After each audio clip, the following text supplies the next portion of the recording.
ஒரு குடிகாரனுக்கு முன்னால் 10 நிமிடம் உட்காருங்கள். வாழ்க்கை மிகவும் எளிதானது என்று உங்களுக்கு தோன்றும். ஒரு துறவிக்கு முன்னால் 10 நிமிடம் உட்காருங்கள். உங்களிடம் உள்ள எல்லாவற்றையும் தானமாக கொடுக்கத் தோன்றும். ஒரு தலைவனுக்கு முன்னால் 10 நிமிடம் உட்காருங்கள். உங்க படிப்பெல்லாம் பயனற்றது என்று தோன்றும். ஒரு ஆயுள் காப்பீட்டு முகவருக்கு முன்னால் 10 நிமிடம் உட்காருங்கள். செத்து போறது நல்லது என்று தோன்றும். வியாபாரிகளுக்கு முன்னால் 10 நிமிடம் உட்காருங்கள். உங்கள் வருமானம் மிகவும் குறைவு என்று உங்களுக்கு தோன்றும். விஞ்ஞானிகளுக்கு முன்னால் 10 நிமிடம் உட்காருங்கள்.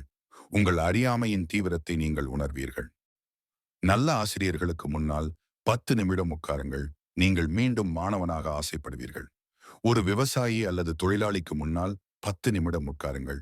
நீங்கள் போதிய அளவு கடினமாக உழைக்கவில்லை என்று உங்களுக்கு தோன்றும்.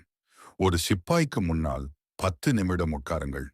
உங்கள் சொந்த சேவைகளும் தியாகங்களும் அற்பமானவை என்று உங்களுக்கு தோன்றும். ஒரு நல்ல நண்பனுக்கு முன்னால் 10 நிமிடம் உட்காருங்கள். உங்க வாழ்க்கை சொர்க்கம் என்று உங்களுக்கு தோன்றும்.